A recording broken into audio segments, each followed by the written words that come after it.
Hej myszeczki, witam bardzo serdecznie w dzisiejszym odcinku na moim kanale. Dzisiaj porozmawiamy sobie o Erasmusie, ponieważ jak wiecie, ja jestem aktualnie na takiej wymianie. Jestem w Szwecji od 2 miesięcy i chciałbym powiedzieć o tym, co według mnie jest bardzo ważne przed wymianą i co ja bym chciał wiedzieć przed wymianą. Punkt numer 1. Każdy Erasmus wygląda inaczej. Po prostu tak jest. Moja siostra była na Erasmusie. Jeśli oglądaliście mój filmik z tego, jak podróżowałem do Paryża, żeby zrobić jej niespodziankę urodzinową, to wiecie, że ona była właśnie na Erasmusie. I mimo, że miałem już tak naprawdę od osoby, która była na takim Erasmusie, takie informacje o tym, jak wygląda taka wymiana, jak sobie radzić i tak dalej, każdy Erasmus jest inny.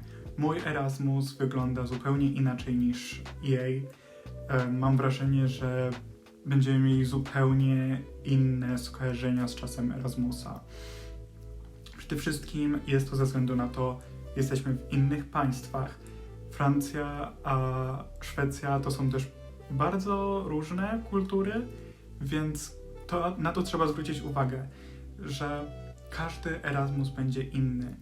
Czyjś Erasmus może być bardziej nastawiony na naukę, czyjś bardziej na zwiedzanie tego kraju, czyjś może być bardziej nastawiony na takie życie społeczne.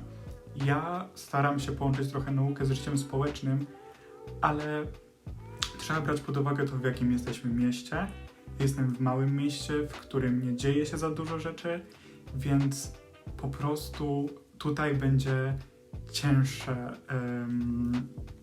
będzie trudniejszy ten aspekt życia społecznego do ogarnięcia. W dodatku ja mam bardzo dużo zajęć online, więc jest to po prostu cięższy czas dla mnie, żeby rozwinąć się jakoś społecznie. Dla mojej siostry bardzo to był społeczny czas, więc musicie wiedzieć, że to, że ktoś wam powie, jak jest na Erasmusie, to nie znaczy, że taki będzie wasz Erasmus.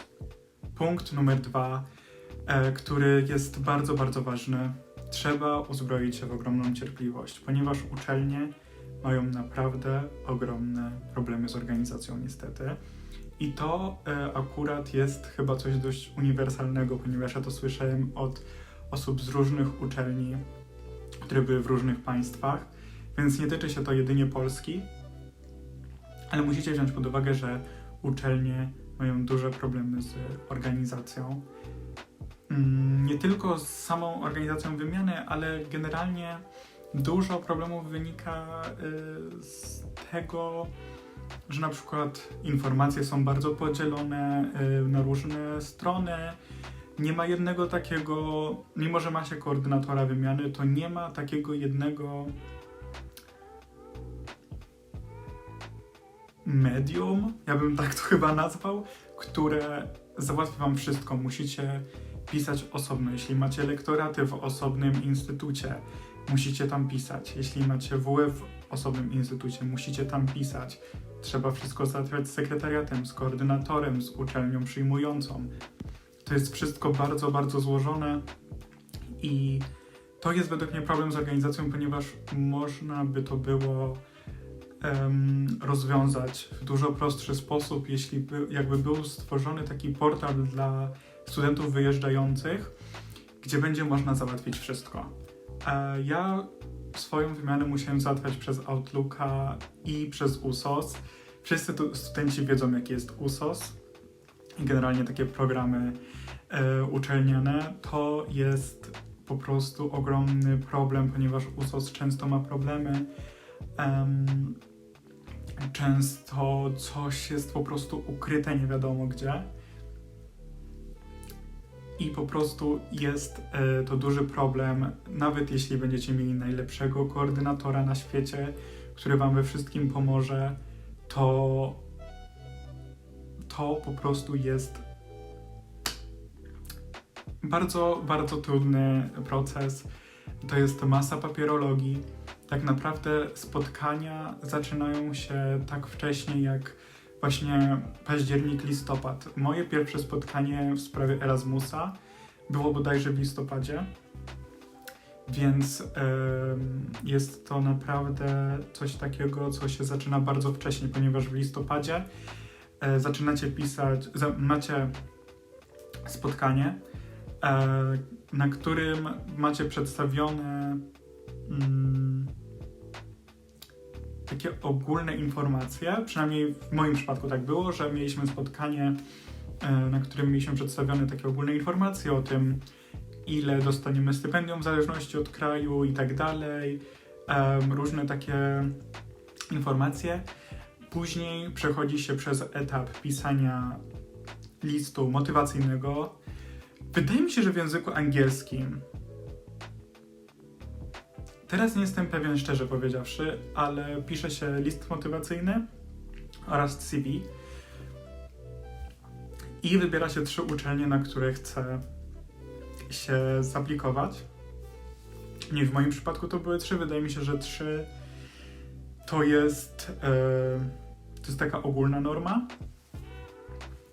I też pamiętajcie, że w zależności od kierunku te kraje mogą się różnić, ponieważ niektóre kraje mogą mieć tylko na przykład z danym kierunkiem umowy lub niektóre kierunki dostają pierwszeństwa na wymianę. Tak na przykład jak ja studiuję szwedzki w Polsce, to ja do Szwecji miałem powiedzmy pierwszeństwo przed osobą na przykład, która studiuje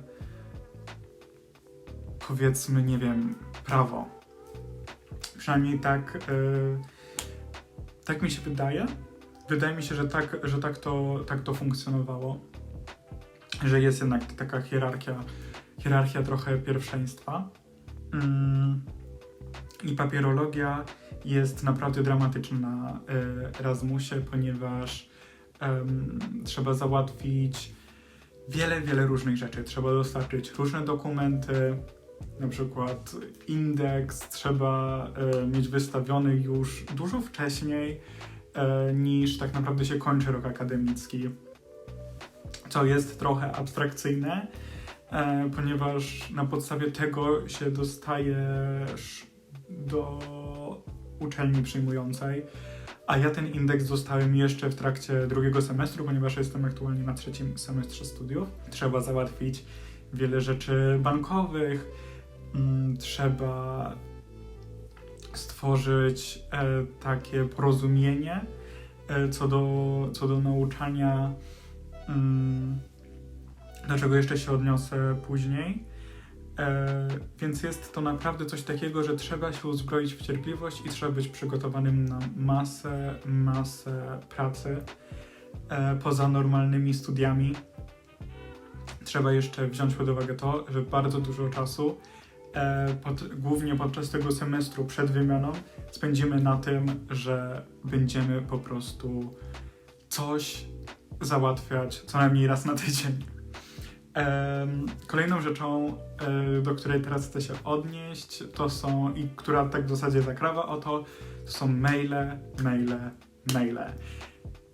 Nie zliczę tego, ile maili musiałem napisać od początku tak naprawdę organizacji tej wymiany, czyli od właśnie, powiedziałbym, że od listopada, od grudnia pisze się bardzo dużo maili i pisze się maili do koordynatora z Polski, do koordynatora ze Szwecji, znaczy z uczelni przyjmującej, w moim przypadku ze Szwecji, do wykładowców i w Polsce, i właśnie w kraju przyjmującym, do sekretariatu, do różnych jednostek uniwersyteckich, do działu obsługi studentów zagranicznych, ponieważ wtedy jesteśmy studentami zagranicznymi, mimo że studenci zagraniczni nam się kojarzą na przykład z tym, że w Polsce ktoś jest na wymianie, to ja też jestem aktualnie studentem zagranicznym, tylko wyjeżdżającym.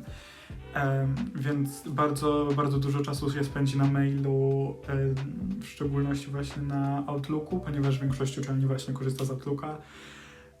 Więc tak już takim skrótem powiem, ale no naprawdę pisze się masę maili i ja aktualnie jestem na wymianie i nadal po prostu ogrom maili się pisze i co jest bardzo ciekawe, wiele maili nigdy na przykład do was nie dotrze. Ja jestem z drugą osobą na tej wymianie, ponieważ jestem ja i mój bardzo dobry kolega. Jesteśmy w jednym mieście i czasami jest taka sytuacja, że na przykład jest sprawa, która dotyczy Igor i mnie i tylko do mnie przyjdzie mail, albo przyjdzie tylko do niego mail, albo wykładowca odpisze tylko mi. Więc jest to bardzo dziwne, ale te maile trzeba pisać, ponieważ to jest nasz dowód na to, że chcieliśmy coś załatwić. Nawet jeśli się nie uda, to mamy potwierdzenie, że chcieliśmy coś załatwić, że może ktoś nas zignorował, a nie, że my zignorowaliśmy sprawę. To trzeba pisać i też to jest bardzo ważne, że Erasmus to jest nasza indywidualna praca, co jest trochę problematyczne, ponieważ wiele rzeczy po prostu może wam nie być powiedziane, więc o wszystko trzeba dopytać, o wszystko trzeba napisać. To jest bardzo ważne, że jeśli czegoś nie jesteśmy pewni, to piszemy. Po prostu tak jest. Taka jest sytuacja na wymianie, że jeśli się nie zapytasz, to ci tego nikt nie powie. Sam z siebie nikt do ciebie nie napisze maila, że na przykład musisz teraz zrobić to. Jeśli wydaje ci się, że musisz coś zrobić, napisz maila do koordynatora lub do sekretariatu i dopiero wtedy dowiesz się tak naprawdę, co dalej, jaki jest następny krok.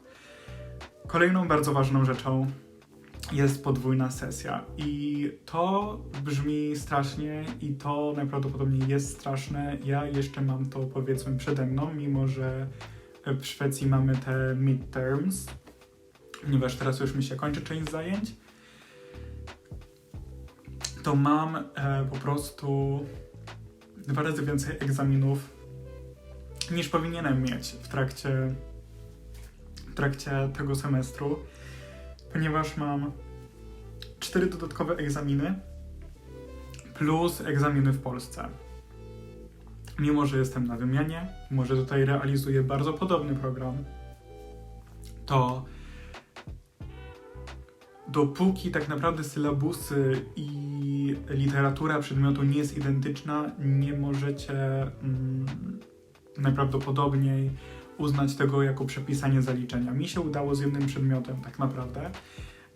Pozostałe przedmioty w Polsce muszę zaliczyć w trakcie sesji, która na szczęście wypada po tym, jak już moja wymiana się zakończy. I często to zaliczenie wygląda inaczej niż by wyglądało na przykład dla moich znajomych, którzy fizycznie są aktualnie w Krakowie na uczelni, ponieważ może mam jakieś dodatkowe prace zaliczeniowe, którymi muszę udowodnić, że faktycznie przyswajam ten program.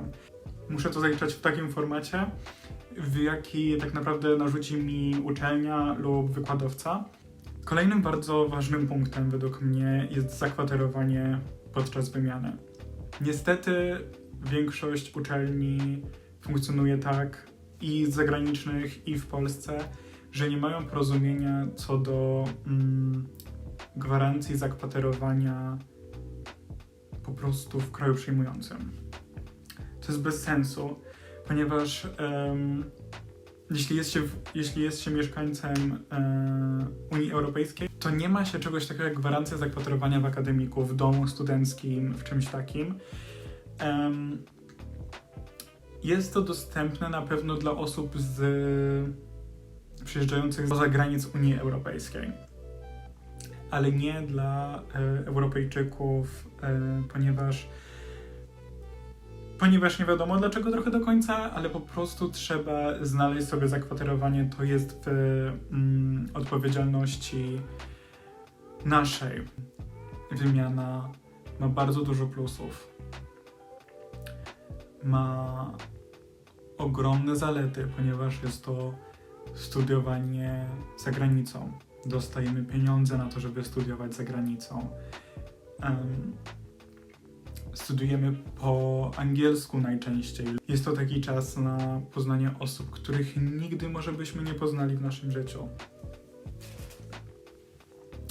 To też taki czas ogromnego usamodzielnienia się, ponieważ nagle Jesteśmy sami w obcym państwie, często w państwie, którego języka nie rozumiemy. To naprawdę wymiana jest bardzo ciekawym przeżyciem. Myślę, że czymś takim wręcz trochę abstrakcyjnym, ponieważ każdy ma jakieś wyobrażenie takiej wymiany, ale koniec końców nigdy nie będziemy wiedzieli, jak to naprawdę jest, dopóki sami nie skorzystamy z takiej opcji wymiany. I ja szczerze każdemu polecam skorzystać z opcji wymiany. I jeśli macie jeszcze jakieś pytania, albo chcielibyście, żebym powiedział coś więcej o wymianie, może jakieś plusy i minusy takiej wymiany, tak bardziej w głębi, albo żebym powiedział trochę więcej o Szwecji, to możecie zawsze na przykład zadać jakieś pytanie w komentarzu, albo napisać do mnie na Instagramie. A ja zachęcam do tego, żeby, nie wiem, polubić ten filmik, jeśli wam się spodobało. Jeśli chcecie więcej takiego kontentu o Erasmusie, takiego pogadankowego, to zachęcam do zasubskrybowania, ponieważ mam kilka jeszcze takich filmików w planach. I dziękuję bardzo za dzisiaj. Zapraszam na wszystkie moje social media i do zobaczenia kolejnym razem. Trzymajcie się. Pa!